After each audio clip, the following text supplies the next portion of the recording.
ReefDudes is sponsored by Ecotech Marine and Bulk Reef Supply. Today we're going to tank update on the Waterbox reef tank.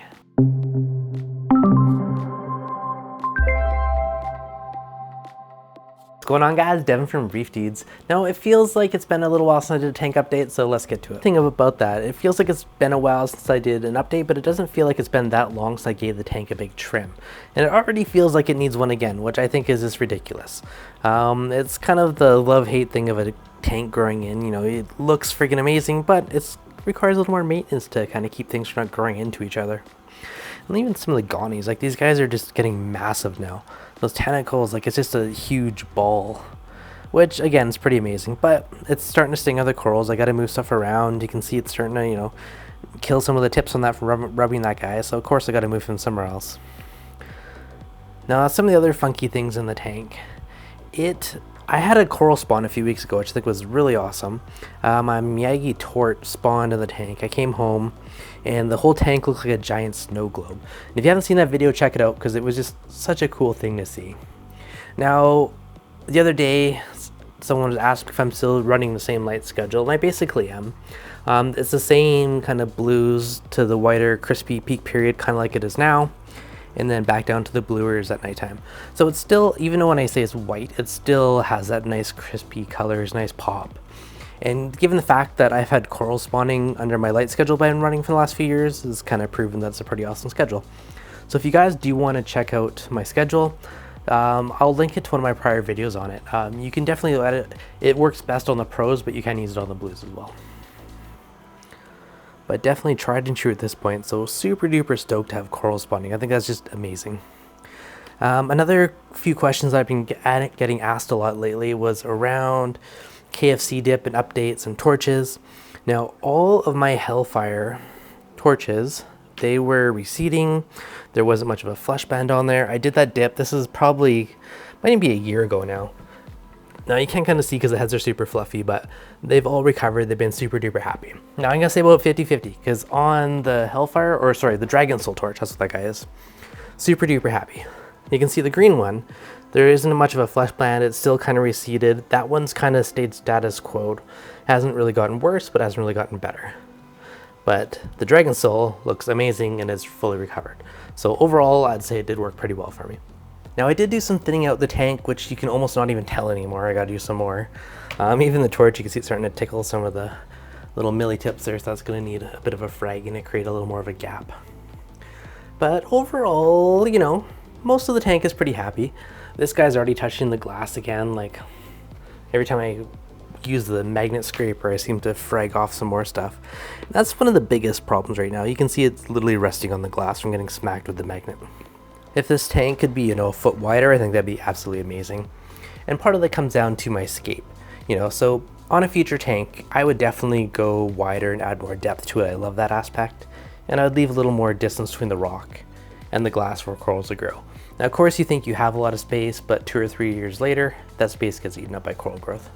And the other big pet peeve is the little bits of algae on the glass that I need to clean. This is like my biggest pet peeve on the tank, is when I have these little funky bits. This kind of takes away from it. But despite all that, looking back, you can see the Setosa, it's starting to grow up the wall, and you know, everything's encrusting, it's happy. If you look up in the back, even the overflow is kind of hosting different corals growing up it. I do have these rainbow clove polyps in there, which are super cool. You almost don't really notice them as they kind of hide between the acros, but they've been thriving and taking off inside.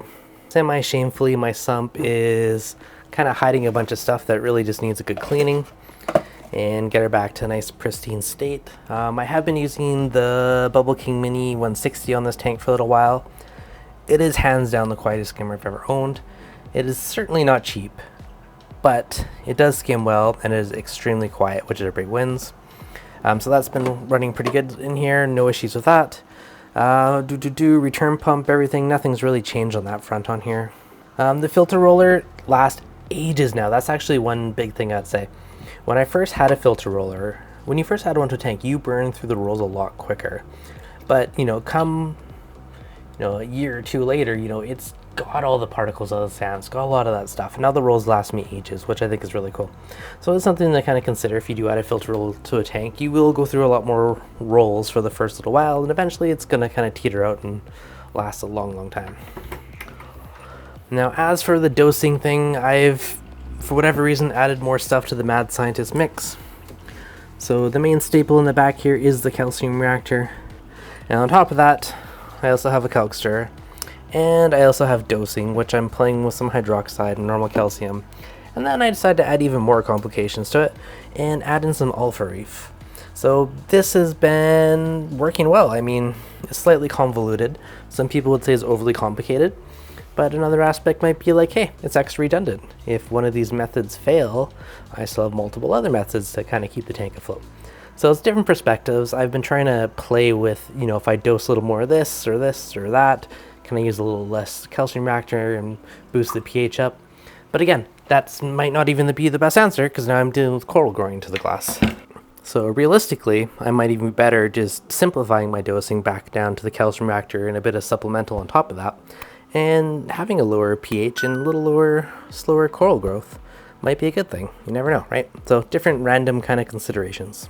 Another question that I had in the comments the other day was asking about the MP40s and the Vortex, and can it run off 12 volts? Well, yes, they have a built-in battery backup port, which I think is one of the coolest features.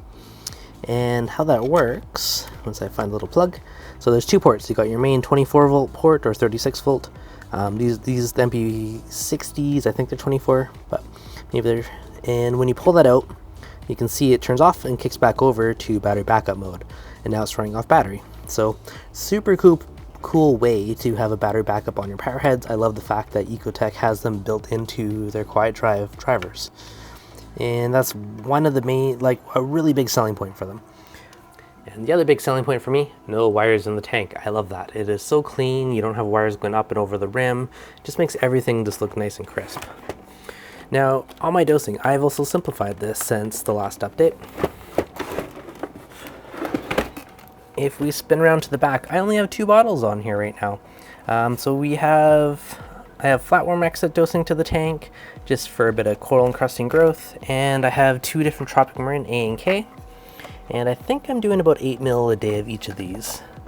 It looks like they are about 3/4 empty, so I'll have to top those guys up, but those guys are dosing, roughly 8 mils a day. And what my plan is, I'm going to use those as my main staples, and then I will tweak on top of that with the Reef Moonshiners to wherever I got to do based off the ICP test. So ICP test is on my list to do, but versus when all of these were dosing, now I have, the A and K is the 2 dailies, I have the calcium reactor, and then when I use it, I got the auto water change as well. So it's greatly simplified of how many things I was dosing before. So next chamber over, we have our filter roller. We got the Mini 160, which is just quietly skimming away. I'm still amazed how quiet this is. Not the cheapest, but if you are OCD about quiet, it does the job. One thing that I do want to do at some point, I did a really big cleaning on the office tank sump, and it looks wonderful now. This, however, is full of little crustaceans, little tube worm guys, and all that type of stuff. At some point this summer, or the spring, whatever, I kind of want to pull the sump out and give the whole thing a big citric acid bath and just clear out everything and get it back to pristine.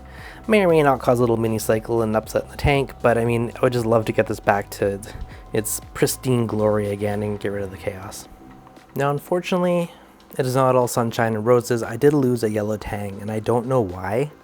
I had 3 of them. I just woke up one morning and one was just kind of floating by the rocks, and I don't know what happened.